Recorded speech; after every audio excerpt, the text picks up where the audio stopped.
할렐루야. 서로에게 한번 이렇게 인사하겠습니다. 당신은 은혜 받은 사람입니다. 우리 한 번 더 이렇게 인사할까요? 당신은 축복받은 사람입니다. 여러분, 그렇습니다. 예수 믿는 사람에게 은혜와 축복은 뗄래야 뗄 수 없는 단어입니다. 예수 믿는 우리에게 주가 주시는 은혜가, 주가 주시는 축복이 넘치는 은혜의 삶이 될 수 있기를 바랍니다. 오늘 담임 목사님께서는 서울 뉴비전교회에서 말씀 증거하십니다. 그래서 덕분에 제가 또 이렇게 2부 3부 할 수 있는 은혜가 임했습니다. 할렐루야. 사실은 떨려요.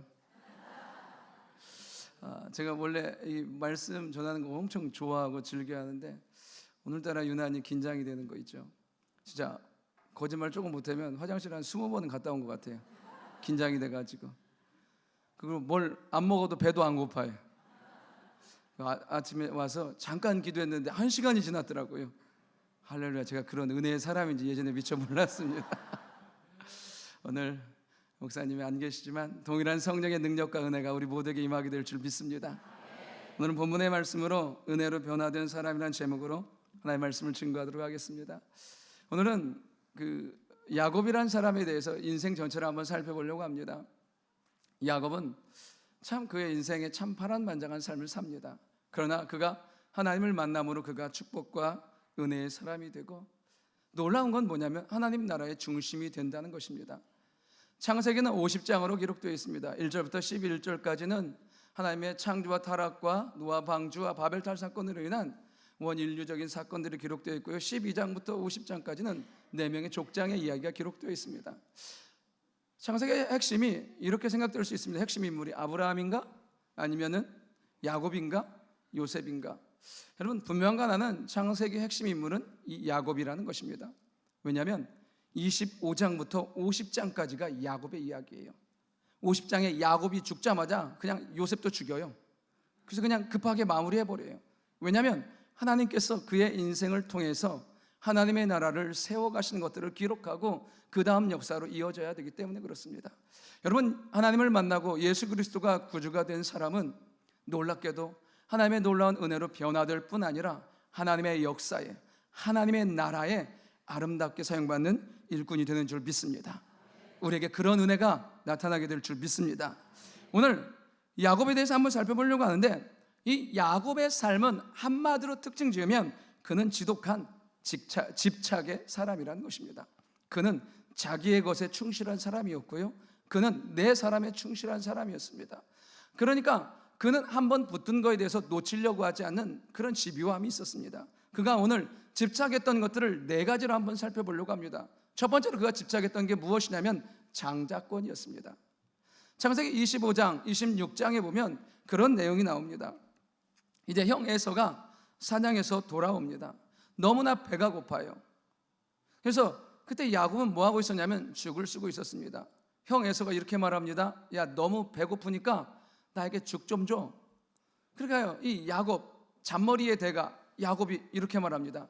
죽하고 떡 줄 테니까 오늘부터 내가 형이야. 뭐 쌍둥이니까 거의 동시 타임이잖아요. 발목 잡고 나왔으니까.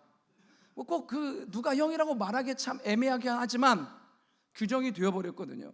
형 에서, 동생 야곱. 그래서 야곱이 제시합니다. 내가 오늘부터 형이야. 근데 에서는 아무 생각 없이 떡하고 죽 먹고 말합니다. 그래, 오늘부터 네가 형이다.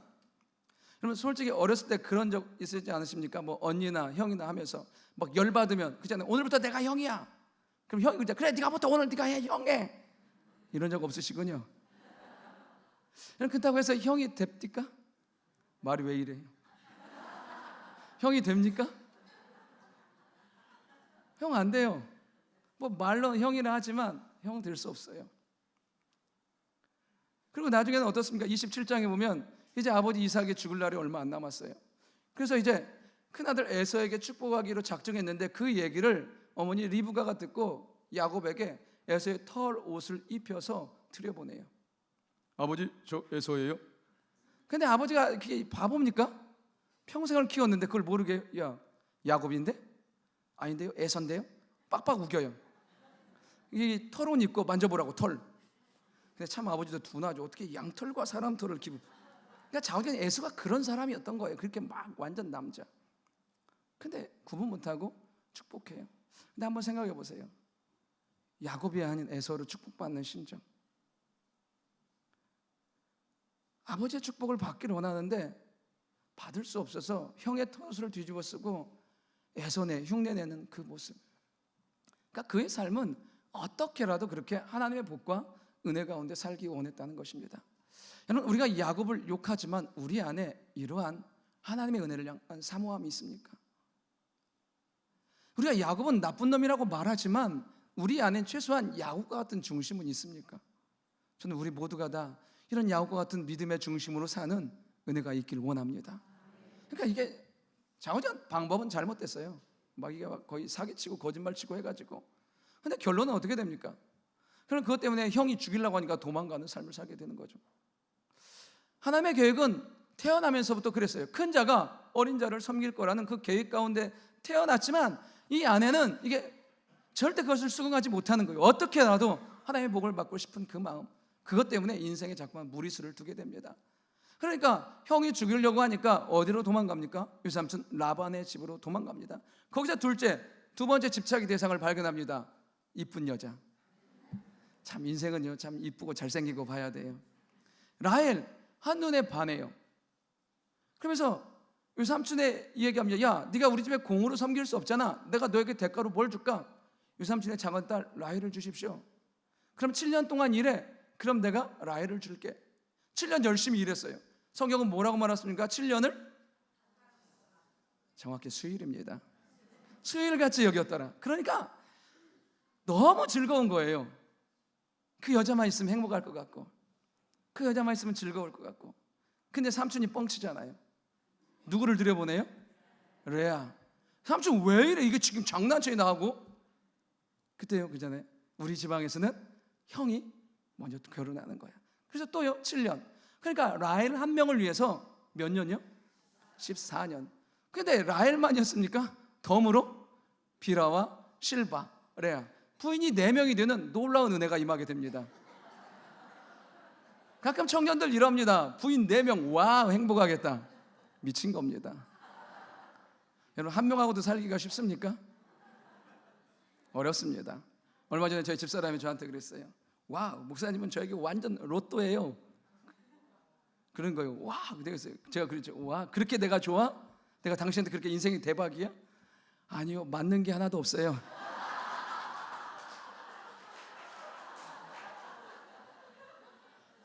그 말 듣고 나니까요, 맞는 게 하나도 없는 거예요. 그래서 야, 한 명하고 살기도 이렇게 힘든데 부인이 넷. 여러분, 쉽지 않습니다. 그러니까 그가 부인이 넷이 되니까 나중에 어떻게 되냐면요, 텐트가 4개예요 1번 레아집, 2번 라헬, 3번 비라, 4번 실바. 월요일은 누구? 레아. 화요일은 라헬. 3번. 여러분, 그 인생이 행복하겠습니까? 차라리 양하고 자는 게 낫지. 그러니까 이게 안 되는 거예요. 그러니까 여자 있으면 행복할 것 같은데 그게 아닌 거죠. 그러고 나서 그가 집중했던 게 뭐냐면 돈이었습니다. 유삼촌 라반의 집에서요 6년 동안 얼마나 긁었는지 라반의 집을 다 털어가지고 와요. 얼마나 돈. 그러니까 돈의 귀재는 누구냐면, 돈 버는 귀재는 야곱인 거예요. 대단한 거예요. 근데 그걸로 만족하지 않아요. 가나안 땅에 와서도 돈 되는 데 삽니다. 이사도 우리 보통 어디로 갑니까? 돈 될 때. 그러니까 자오전 이 야곱의 중심은 그거예요. 좀 가져보면 좀 살 것 같은. 근데 사실은 우리가 알잖아요. 가져봐야 그것이 주는 기쁨과 즐거움은 한계가 있다는 것을. 그래서 4번째로 집착하는 대상이 누구냐면요, 아들입니다. 아들. 누구요? 사랑하는 아내 라헬이 낳은 요셉. 채색 옷 입히고요, 그를 중심으로 열심히 그를 키웁니다. 그러니까 이 아들만 있으면 행복할 것 같고. 여러분, 우리 안에 그런 거 생각 있지 않습니까? 야, 이 아이를 잘 키우고 이 아이를 잘 양육하면 이 아이가 나에게 기쁨과 즐거움이 될 거라고. 그렇습니까?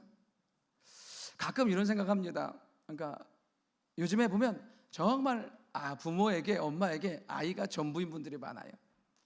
그러나 한 가지 돌아볼 것은 그 아이는 분명하게 내가 부모에게 하는 것만큼 우리에게 할 거라는 거예요. 그러니까 이 요셉 역시도 이 야곱에게 만족감을 주지 못합니다. 결국에는 17살에 떠나게 돼요.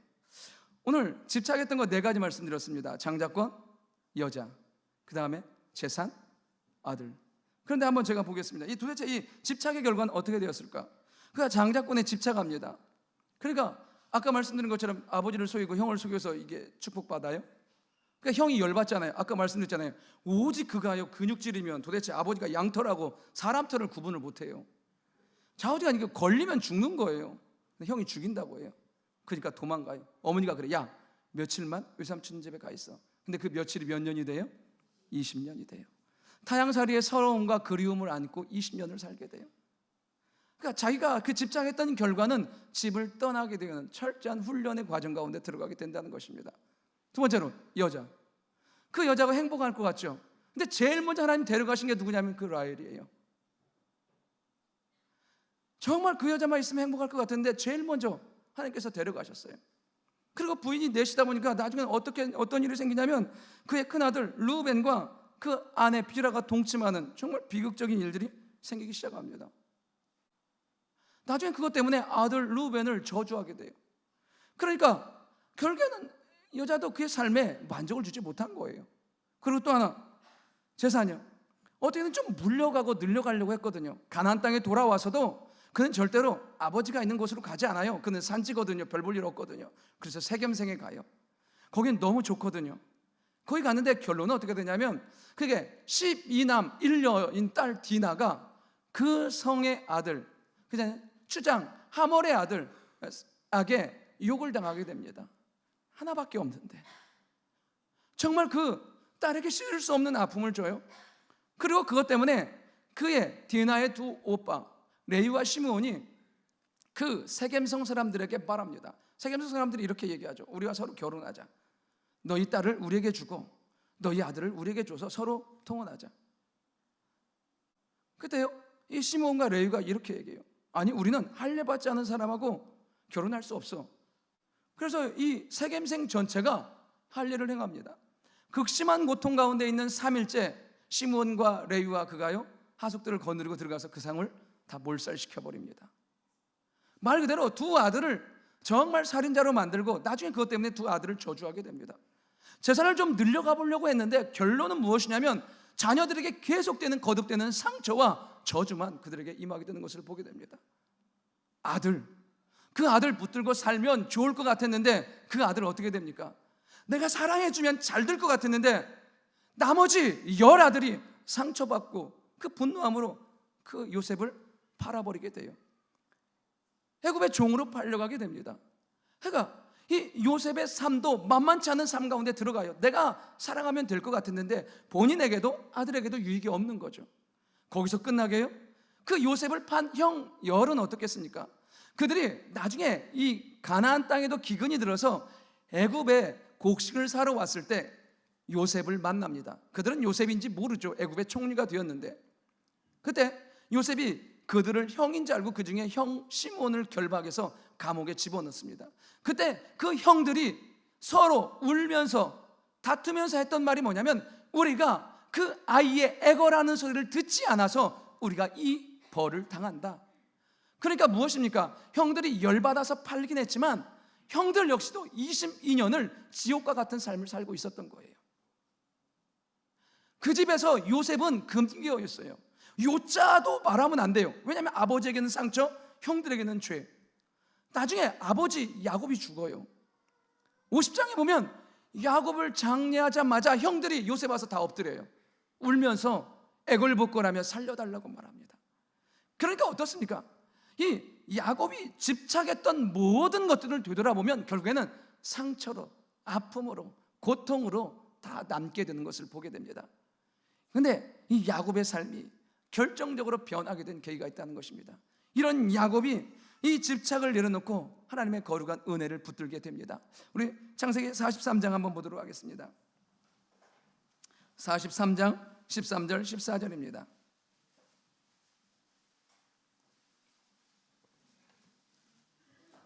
(43장) 13절 14절 우리 2절 우리 같이 하도록 하겠습니다. 우리 같이 하십니다. 내 아우도 데리고 떠나 다시 그 사람에게로 가라.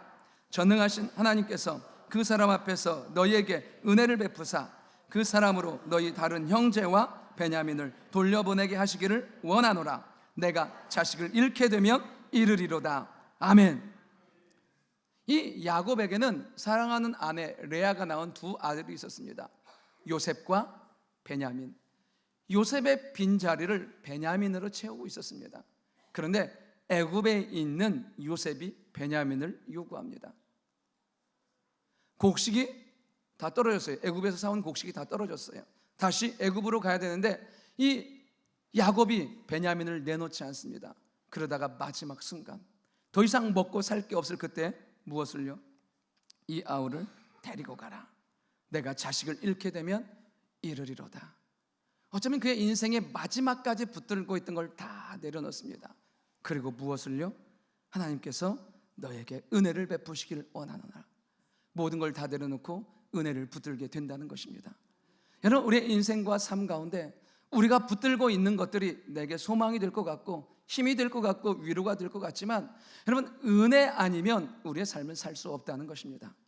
우리가 지금까지 붙들고 살았던 모든 것들, 내 삶이 힘이 되었던 것들을 내려놓고 주의 은혜로 승리하고 주의 은혜로 회복되는 우리 모두가 될 수 있기를 간절히 축원합니다. 오늘 본문을 통해서 이렇게 야곱이 변화된, 집착의 사람에서 그가 은혜의 사람으로 변화된 것들을 한번 살펴보려고 합니다. 첫 번째, 야곱이 변화된 것은 하나님 만남으로 변화된다는 것입니다. 우리 다시 28장으로 오도록 하겠습니다.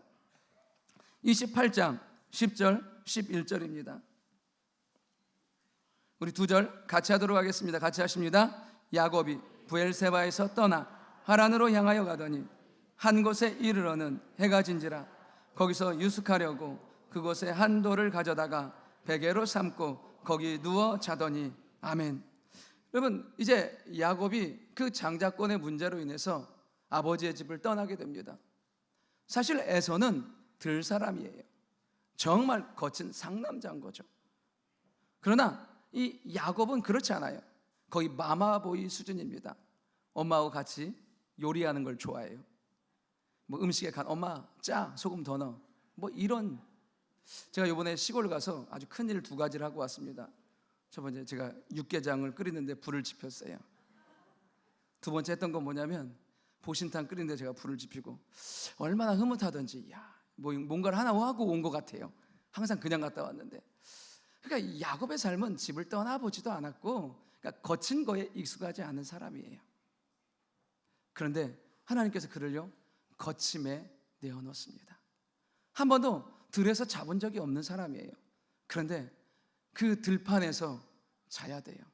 집 떠난 두려움도 있어요. 그러나 또 하나요, 그 들판에서 자야 된다는 두려움도 있고 어디로 가야 될지 모르는 그 막막함 가운데 누워있을 그때 하나님께서 그의 인생 가운데 찾아오십니다. 여러분, 우리의 인생과 삶에 내가 해석할 수 없는 문제와 아픔들과 연약함들이 찾아올 때가 있습니다. 여러분, 그때가 하나님 만나는 아름다운 시간인 줄 믿습니다. 하나님은 그 시간에 우리를 만나기 원한다는 것입니다. 그가 그렇게 들에서 누워서 자고 있을 때 12절에 보면 꿈에 본즉 사닥다리가 땅 위에 서 있고 그 꼭대기가 하늘에 닿았고 또 본즉 하나님의 사자들이 그 위에서 오르락내리락 하고 또 본즉 여호와께서 그 위에 서서 이르시되. 아멘. 여러분, 그의 삶에 하늘의 문이 열리는 놀라운 경험을 하게 되는 것을 보게 됩니다. 하나님께서 그의 삶 가운데 임재하시고 그에게 찾아온 것을 보게 됩니다. 여러분, 야곱이 누구겠습니까? 야곱은 누구의 아들입니까? 이삭의 아들이에요. 이삭은 누구의 아들입니까? 아브라함의 아들입니다. 그러면 거꾸로 해볼까요? 여러분, 야곱의 할아버지가 누굽니까? 아브라함입니다. 야곱의 아버지는요? 이삭이에요. 여러분, 혹시 이런 믿음의 배경을 가진 가문을 본 적이 있으십니까? 혹시 우리 가운데 할아버지가 목사님이었어? 한번 손 들어보시다. 할아버지가 목사님이었어. 심지어요, 없어요. 저희도 마찬가지예요. 여러분, 그런데 야곱은 믿음의 조상 아브라함이 할아버지였고 그 할아버지 밑에 15년을 양육받았고 그 아버지 이삭에게 70년 동안을 그가 같이 있으면서 하나님의 임재하심과 역사하심을 들었는데도 그의 삶에는 하나님 만난 흔적과 감격이 없었다는 것입니다. 그런데 여기 베델에서 그의 삶에 드디어 그 인생 가운데 하나님을 만나는 놀라운 은혜가 임하게 됩니다. 여러분, 우리가 신앙생활하면서 여러분 물론 다 중요해요. 뭐 연륜도 중요하고 직분도 중요하고 신앙생활하는 것도 중요합니다. 그러나 그것보다 더 중요한 것은 우리의 인생 가운데 나의 구주시며 나의 삶의 전부가 되신 하나님을 만나는 것만큼 중요한 것은 없다는 것입니다. 혹시 이 자리에 아직도 교회를 다니면서 하나님을 믿지 아니하고 예수님을 구주로 영접하지 않은 분들이 계시다면 주님을 만나는 놀라운 은혜의 시간이 될 수 있기를 바랍니다. 제가 금요일날 순장 모임하면서 우리 그 남자 순장님들이 대부분 어떻게 예수님을 믿게 되었냐, 대부분 이런 거예요. 부인이 나가고 애가 나가니까 교회 앞에까지 태워다 주다가 그다가 한 발 들여놓다가 그러다가 신앙생활 하셨더라고요. 여러분, 우리가 신앙생활 할 수 있는 계기들 여러 가지가 있습니다. 그러나 모든 것들을 다 통틀어서 저는 그 모든 시간들이 하나님 만나는 은혜의 시간들이 될 수 있기를 바랍니다. 이 야곱이 하나님을 만나게 됩니다. 그러면서 그의 삶 가운데 놀라운 변화들이 시작되기 시작합니다. 우리가 분명하게 알아야 될 것 하나는 하나님 만나는 사람들은 하나님을 향한 사모함이 있다는 것입니다. 최소한 예배에 온 사람들에게는 그러한 마음이 있더라고요. 어쩔 수 없이 와야 되는 분들도 계시고 있지만, 그러나 그 마음 안에 하나님을 향한 사모하는 마음이 있어요. 성경 잠언 8장 17절은 이렇게 말씀하고 계십니다. 나를 사랑하는 자들이 나의 사랑을 입으며 나를 간절히 찾는 자가 나를 만날 것이니라. 여러분의 마음 가운데 하나님을 향한 마음, 하나님을 찾는 그 마음 보시고 하나님께서 만나시는 놀라운 축복과 은혜가 임하게 될 줄 믿습니다. 야곱의 인생에 그 하나님을 만남은 삶의 놀라운 변화의 시작이었습니다. 그러면서 하나님께서 뭐라고 말씀하시냐면, 나는 여호와니 너의 조부 아브라함의 하나님이요 이삭의 하나님이라. 내가 누워있는 땅을 너와 내 자손에게 주리니. 하나님께서 그 야곱을 무엇을 언약의 계승자 삼아 주십니다. 아브라함에게 주셨던 놀라운 언약을, 이삭에게 하셨던 언약을 야곱에게도 허락해 주십니다. 하나님께서는 아브라함을 부르셔서 그를 통해서 인류 구원의 메시아의 언약을 꿈꾸시고 이루어 가십니다.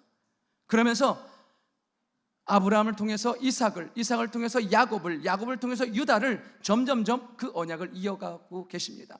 오늘 이 말씀은 내가 너를, 그 언약을, 구원을 이어가는 언약의 계승자로 삼겠다고 말씀하고 계십니다. 여러분, 우리가 깨어 있어야 될 이유 중에 하나는 뭐냐면, 단순히 우리는 예수 믿는 것으로 그쳐서는 안 된다는 것입니다. 이렇게 가끔 이야기를 하다 보면 그런 분들이 있습니다. 아이, 나만 잘못 입으면 되죠 뭐. 그 말이 얼마나 무서운지 아십니까? 나로 인해서 믿음의 역사가 끝나겠다는 것입니다. 나로 인해서 더 이상 하나님의 역사가 일어나지 않는 마지막 세대가 되겠다는 얘기입니다.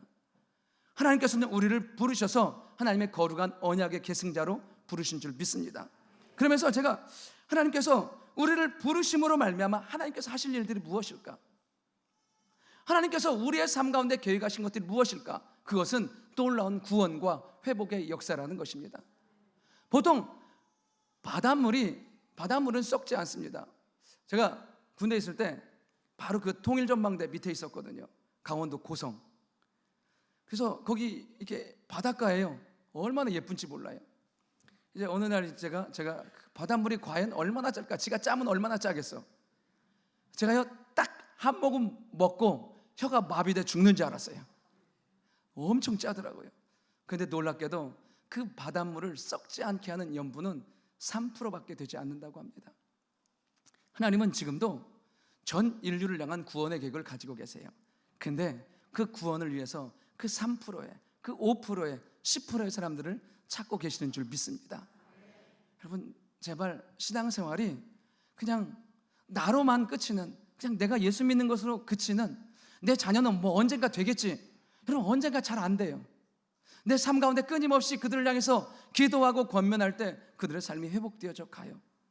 하나님의 놀라운 언약이 우리를 통해서 다음대로 이어져가는 아름다운 징검다리가 우리가 될 수 있기를 바랍니다. 그러면서 하나님께서 야곱에게 이렇게 말씀하십니다. 내가 너와 함께 있어 너를 지키며 내가 어디로 가든지 너를 지키며 너를 이끌어 이 땅으로 돌아오게 할지라. 내가 내게 허락한 것을 다 이루기까지 너를 떠나지 아니하리라 하신지라. 아멘. 28장 15절에 하나님 그에게 말씀하십니다. 내가 너와 함께 있다고, 어디로 가든지 지키겠다고, 너를 이 땅으로 돌아오겠다고, 내가 내게 허락한 것을 다 이루기까지 너를 떠나지 아니하리라 하시니라. 그럼 하나님의 놀라운 언약은 야곱과 함께 있겠다고, 너를 통해서 할 일이 있다고 말씀하고 계십니다. 여러분, 야곱의 삶이 그렇게 순조로운 삶은 아니에요. 그렇죠? 이게 저처럼요 순진무구 천진난만한 그런 성격은 아니에요. 제가 보니까 제 성향하고 약간 이삭의 성향하고 비슷한 것 같아요. 이삭은 뭐 이렇게 별로 할 게 없어요. 그냥 그잖아요. 모리아산에서 죽이려고 하니까 저 죽이세요. 그냥 딸랑 2장으로 끝나요. 근데 야곱은 25장이나 되어 있어요. 왜냐하면 그의 인생이 얼마나 치고받고 하는 삶이었으면 그렇게 많은 이야기들이 기록되어 있겠습니까? 그러니까 그의 인생을 그렇게 막 순조롭게 살진 않았어요. 그런데 하나님이 그의 인생을 복되게 만들어 주세요. 제가 이번 주에 읽은 책이 그겁니다. 조은현 씨가 쓴 고수의 생각법이라는 책에 이런 내용이 나옵니다. 그 사람은 정말 고수잖아요. 근데 이 바둑을 두는 사람들은 이 한 수를 두기 위해서 얼마나 많은 생각을 하는지 모른다고 합니다. 고수들은 실제로 막 10수 앞에도 두고 생각하고 둔대요. 그러니까 이 하나를 두기 위해서 얼마나 많은 고민을 하는지 모른다고 합니다. 그런데 놀라운 건 고민하고 두지만 그 수가 호수, 그러니까 좋은 수가 또 있는 거예요. 막 기가 막히다, 어떻게 이런 걸 뒀지? 그런 거. 참고로 저는 바둑은 못 둬요. 오목만 좀 둘 줄 압니다. 그 다음에 두 번째, 상황을 뒤엎는 묘수. 그 다음에 또 하나, 잘못되는 악수. 그리고 좀 너무 멀리 나가 상관도 없는 과수. 치열하게 생각하지만 그렇게 둘 수밖에 없대요. 두다 보면 그렇게 된다는 거예요. 그러나 생각하고 깊이 내 계획 가운데 둔 악수는 언젠가 그것이 묘수가 되어서 뒤엎는 계기가 된다고 합니다. 여러분, 우리 안에는 항상 호수만 두고 싶은, 상황을 뒤엎고 싶은, 묘수만 두고 싶은 그런 마음들이 있습니다. 그러나 살다 보면 그렇게 되지 않아요. 생각하고 생각했는데 둔 게 악수예요. 어찌 이런 일을. 그런데 여러분 기억하십시오.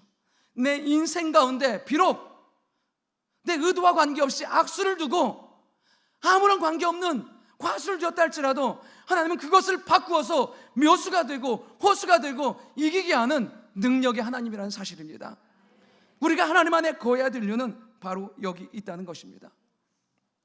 우리가 하나님을 만나며 우리의 인생 가운데 우리를 부르신 그 하나님 앞에 살아갈 때 비록 잘못된 것, 여러분 야곱의 삶이 쉬운 삶은 아니라니까요. 그런데 하나님은 그 삶을 바꿔서 하나님의 언약을 이루는 아름다운 삶으로 바꿔간다는 사실입니다. 오늘 창세기 25장에 보면 그가 하나님을 만나고 나서 하는 내용이 뭐냐면, 나에게 먹을 떡과 입을 옷을 주시면 나의 하나님이 되시고 내가 돌아오면 하나님께 11조를 드리겠습니다. 그러니까 어떻게 보면 되게 유치한 신앙으로 출발해요. 여러분, 원래 시작은 그렇게 하는 겁니다. 혹시 우리 가운데 다 무너져 있고 아직 믿음의 역사를 시작하고 계시지 못한 분들이 계시다면 여러분 이렇게 믿음으로 작게 시작하십시오. 하나님은 그 작은 믿음을 보고 하나님의 영광스러움 가운데 사용하신다는 사실입니다. 이 야곱의 인생이 이 베델에서 하나님을 만남으로 말미암아 놀라운 그의 삶의 변화 역사가 시작되기 시작합니다. 두 번째로 한번 살펴본 것은 무엇이냐면, 하나님은 이 야곱의 변화를 위해서 기도의 자리로 이끄십니다. 좀처럼 이 야곱은 똑똑한 사람이에요. 그러니까 하수가 아닌 거예요. 웬만한 건 다 보이는 거예요. 근데 보이니까 그렇게 또 살아갑니다. 이제 야곱이 라반의 집에서 돌아옵니다. 근데 돌아오는 과정 가운데 그의 삶 가운데 어떤 일이 생기기 시작하냐면, 하나님께서요 절대로 그의 삶을 만만히 그냥 지나가게 만들지 않습니다. 32장에 보면 이제 그가 많은 것들을 가지고 돌아와요. 라반의 집에서 돌아와요. 거부가 돼요. 그런데 그가 돌아온다는 소식을 듣고 형 에서가 32장 6절에 보면 400명을 거느리고 그에게 나옵니다. 사실은 400명의 군사를 거느리고 온다는 것은 환영하거나 환대한다는 이야기는 아닙니다. 반드시 무엇을요? 네가 과거에 했던 그 일에 대가를 지불하게 하겠다는 결연한 결과를, 의지를 가지고 오는 것입니다. 그 얘기를 들은 야곱이 어떻게 하냐면, 보십시오. 우리 32장 한번 보도록 하겠습니다. 32장 24절 25절 우리 두 절 같이 한번 하도록 하겠습니다. 같이 한번 하십니다. 야곱은 자기가 야곱을 이기지 못함을 보고 그가 야곱의 허벅지 관절을 치매 야곱의 허벅지 관절이 그 사람과 씨름할 때에 어긋났더라. 아멘. 그 이야기를 들은 야곱이 기도하지 않던 그가요 자동적으로 철회하기 시작합니다. 자동 철회화 모드에 들어가요. 기도할 수밖에 없는 상황인 거죠. 야곱이 형 에서가 죽이겠다는 그 이야기를 듣고 저절로 기도하기 시작합니다. 여러분, 우리의 인생 가운데 그럴 때가 있습니다. 밤잠 안 올 때 있습니다. 여러분, 그때는 약 드시고 주무시지 마시고 이불 가지고 교회 오십시오. 아, 하나님이 철회하는 사인이구나. 또 새벽에 일찍 깨요. 아이고 더 자야 돼. 그러지 마시고 그냥 교회로 오십시오. 아, 하나님 기도하라는 사인이구나. 하나님께서 무엇인가를 가지고 라반의 집에서 돌아오는 그 야곱을 철저하게 낮추시기 시작하십니다. 밤이 새도록 씨름합니다. 여러분, 그의 인생에서 가진 게 무슨 의미가 있습니까? 에서가 한번 다 쓸어버리면 다 끝인 걸. 그러니까 이 상황에서 그가 살아날 수 있는 건 하나님의 은혜가 아니면 살 수 없는 거예요. 그가 은혜를 구합니다. 철저하게 은혜를 구하고 하나님의 사람을 놓지 않는 그 씨름합니다. 그때 하나님께서요 그에게 말씀하십니다. 네가 다시는 이제 야곱이 아니라 이스라엘이라 부를 거야. 네 이름은 하나님과 겨루어 이긴 사람이야. 그가 하나님의 은혜를 구하니까 하나님께서 그의 존재를 바꾸어 주십니다. 그리고 밤이 새도록 씨름하니까 어떻습니까? 여러분, 밤새고 난 얼굴 어떨까요?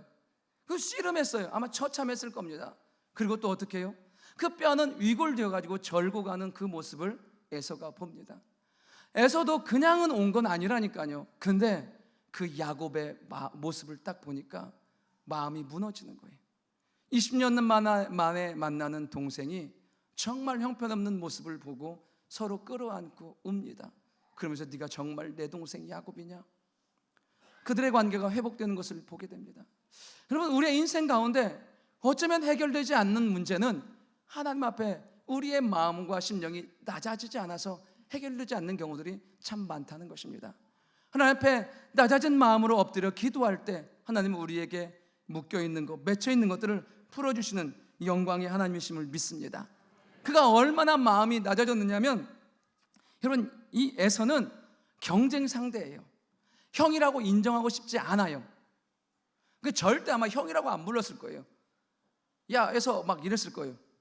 근데 그가 뭐라고 부르냐면 33장 10절에 보니까 내가 형님의 얼굴을 배운즉 하나님의 얼굴을 본 것 같사오며, 그의 마음이 얼마나 낮아졌는지를 알게 됩니다. 여러분, 하나님께서 우리의 인생과 삶 가운데 언제 은혜를 베푸시느냐면요, 우리의 마음이 낮아질 때. 하나님은 우리의 마음이 낮아지도록 문제를 주시고 기도의 자리로 이끄시는 줄 믿습니다. 해결돼야 될 문제들이 있습니까? 기도하며 응답받는 우리가 될 수 있기를 바랍니다. 두 번째로 하나님께서 그를 기도의 자리로 이끄시는데 또 언제냐면요, 35장입니다. 우리 35장 1절 같이 한번 보도록 하겠습니다.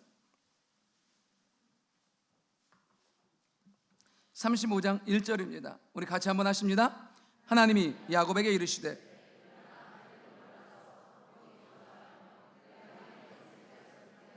도망하던 때에 내게 나타났던 하나님께 거기서 제단을 쌓으라 하신지라. 아멘. 여러분, 어떻습니까?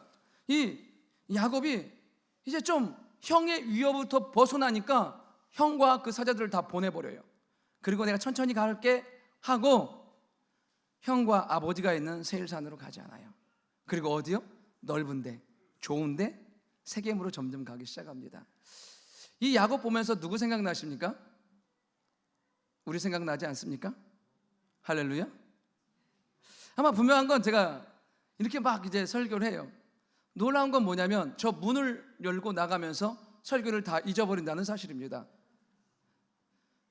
누가 설교를 한 것 같긴 한데, 그리고 나서 우리의 삶의 자리에 딱 돌아가면 원래 방식대로 살기 시작합니다. 여러분, 우리가 분명히 기억해야 될 거 하나 무엇이냐면, 우리가 하나님의 말씀과 기도했다면 우리는 익숙한 대로 살지 않고 믿음으로 살아야 될 줄 믿습니다. 자꾸만 여러분 삶에 익숙한 삶의 방식들이 있어요. 그러나 하나님은 우리가 익숙한 대로가 아닌 믿음으로 살길 원하고 계십니다. 야곱이 하나님의 언약을 지키지 않아요. 자기 뭐 베델로 올라가서 거기 여호와의 전이 되고 예배하겠다고 했는데 안 지키니까 결국 어떻게 됩니까? 34장에 보면 그 디나가 욕을 당하게 되고요, 그의 아들들이 그 성을 가서 다 죽이게 됩니다. 그것 때문에 이 야곱의 마음에 두려움이 임하게 됩니다. 어찌할 수 없는 그 마음 가운데 하나님께서 제시하신 것이 무엇이냐면 베들로 올라와 내 영 에서의 낯을 피하며 도망했던 거기서 내게 단을 쌓으라 하신지라. 하나님께서 그를 베델로 올라오기를 원하고 계십니다. 그리고 그곳에서 하나님을 만남으로 그의 삶이 회복되기를 원하고 계십니다. 하나님은 야곱이 있어야 될 자리에 있기를 원하셨던 것입니다. 여러분, 어느 자리에 서 계십니까? 항상 말씀과 은혜와 기도와 믿음의 자리에 서 있는 우리가 될 수 있기를 원합니다.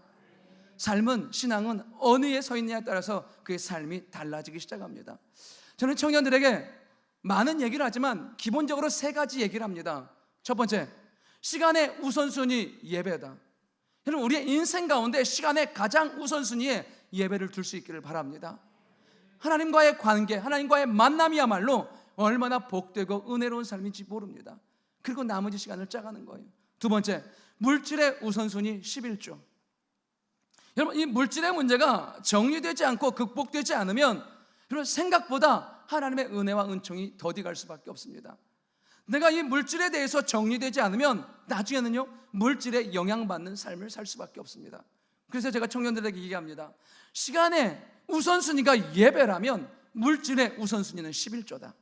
그리고 마지막 세 번째로 평생 가져야 될 꿈과 비전이 뭐냐면 믿음의 가문을 향한 거룩한 꿈을 가지라고 말합니다. 그래서 제가 청년들에게 끊임없이 그 얘기예요. 믿음의 사람 만나라, 은혜의 사람 만나라. 여러분, 정말 이 우선순위, 우리가 있어야 될 자리에 서 있게 되면 하나님의 사랑과 은혜가 임하게 된다는 것입니다. 이제 이번에 새생명 축제 합니다. 11월 첫째 주, 둘째 주. 정말 우리가 해야 될 것은 무엇이냐면 그들을 주의 전으로 인도해 내는 것입니다. 제가 이렇게 교회 안에서 사역을 오래 하면서 본 게 하나가 있습니다. 사람은 한순간에 바뀌지 않습니다. 바뀌면 죽을 확률이 대단히 높습니다. 쉽게 바뀌지 않아요. 처음엔 저게 언제 인간 되겠어, 사람 되겠어 하는 아이들도 있습니다. 그런데 묘한 건 2년, 3년 지나다 보면 어느 순간 하나님의 사람으로, 리더로, 헌신하는 사람으로, 기도의 사람으로 바뀌어 있는 것을 보게 됩니다. 그러면서 정말 하나님의 전에 머무는 것, 예배하며 사는 것이 복된 거구나를 깨닫게 됩니다. 저는 이번 새생명 축제 기간 동안 정말 우리 주변에 예수 그리스도를 믿지 않는 그들을 주의 전으로 인도함으로 그들의 인생과 생애와 삶 가운데 하나님 만나는 감격이 있는 시간으로 인도함 받고 사용받는 우리가 될 수 있기를 바랍니다. 하나님께서 야곱을 그 기도의 자리에 있게 만들어 주십니다. 그러면서 그는 기도가 능력임을 아는 사람으로 바뀌어가고 있습니다. 여러분, 정말 깨달아야 될 것 중에 하나가 무엇이냐면 기도하는 순간 하나님의 역사가 시작된다는 것입니다. 기도하지 않으면 감정으로 살기가 대단히 쉬워요. 제가 살아보니까 그래요. 저도 얼마나 제가 온순한지 잘 몰라요. 제가 잘 성질을 안 내거든요. 웃으라고 하는 말입니다. 그런데 기도하지 않으면 모든 것들을 감정으로 결정하고 판단하게 되더라고요. 그러나 기도하면 감정이 아닌 말씀으로 판단하게 됩니다. 여러분, 우리가 항상 깨어서 기도해야 될 이유, 기도하는 순간 우리의 삶을 견인하고 인도에 나아가시는 주님을 경험하게 됩니다. 여러분, 기도하고 기도한 대로 사십시오. 기도하고 그것을 믿으면서 그렇게 사는 우리가 될 수 있기를 바랍니다. 하나님은 이 야곱이 좀처럼 변화되지 않는 그 습성과 속성을 문제를 통해서 기도의 자리에서 하나님 만남으로 그의 삶을 바꾸어 가십니다. 마지막으로 세 번째, 이 야곱은 축복의 사람으로 변화된다는 것입니다. 이렇게 처음에는 집착의 사람이었습니다. 자기 것이 우선인 사람이었는데 그의 삶이 바뀌기 시작합니다. 우리 창세기 47장 한번 보도록 하겠습니다. 우리 창세기 47장 8절부터 10절까지입니다. 우리 같이 하십니다. 바로가 야곱에게 묻되 내 나이가 얼마냐? 야곱이 바로에게 아뢰되 내 나그네 길의 세월이 130년이니이다. 내 나이가 얼마 못 되니 우리 조상이 나그네 길의 연조에 미치지 못하나 험악한 세월을 보내었나이다 하고 야곱이 바로에게 축복하고 그 앞에서 나오니라. 아멘. 여러분, 지금 야곱은 그 아들 요셉 덕분에 애굽으로 먹을 게 없어서 피난 간 거예요. 근데 그 야곱이 바로 앞에 섭니다. 그때 바로가 물어보죠. 야, 너 몇 살이야? 130살입니다. 험악하게 살았습니다. 자기 인생을 얘기해요. 그러고 나서 10절에 뭐냐면요, 그 바로를 축복합니다. 인생의 결론이 그거였던 거예요. 해도 내가 애쓰고 힘써도 하나님의 은혜와 축복이 없으면 아니란 걸 깨달은 사람이 누구냐면 야곱이었던 거예요. 바로가 그 높은 권좌와 힘을 가지고 있지만 그에게도 하나님의 사랑과 은혜가 필요하다는 것을 알고 있었던 게 누구냐면 야곱이었습니다.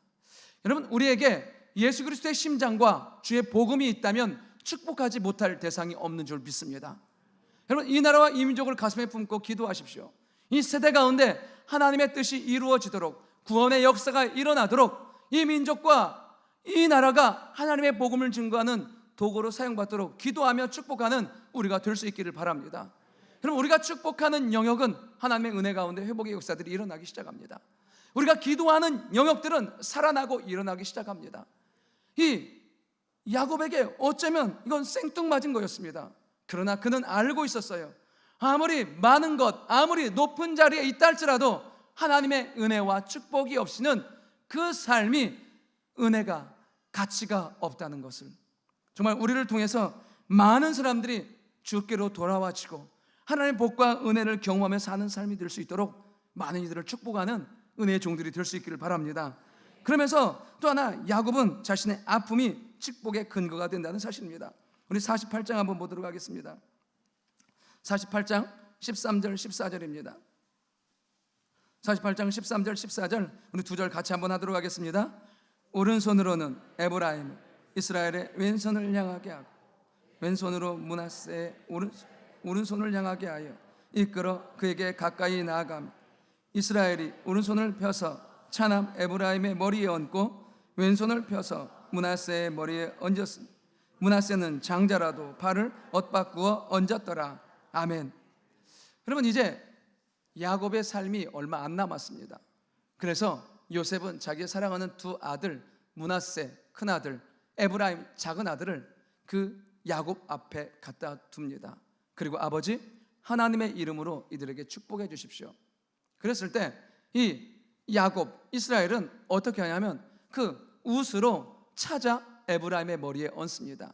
그리고 좌수로, 그 다음에 그 장자 므낫세의 머리에 얹습니다. 특별하게 에브라임을 향한 애정이 있어서 그런 건 아니에요. 무엇이냐면 그 에브라임의 마음을 알고 읽은 겁니다. 찾아러 사는 삶, 그렇게 부모의 기대 없이 살았고 그렇게 집요하게 살았던 삶, 자기에게 아픔처럼 남아있는 그 찾아라는 그것을 보면서 누가 이해가 되냐면 에브라임이 이해가 되는 거예요. 그러면서 그 찾아를 향하여 하나님의 이름으로 우스를 얹고 축복하는 것을 보게 됩니다. 지금까지 자기가 아팠던 그 아픔이 축복의 근거가 되는 것을 보게 됩니다. 여러분, 이렇게 교회 안에 있으면 특별히 이렇게 친한 사이가 아니면 깊은 이야기를 나눌 수 없으니까 사람마다 얼마나 많은 아픔을 가지고 사는지 잘 몰라요. 그런데 이렇게 신방하다 보면 정말 아픔과 슬픔이 없는 사람이 없어요.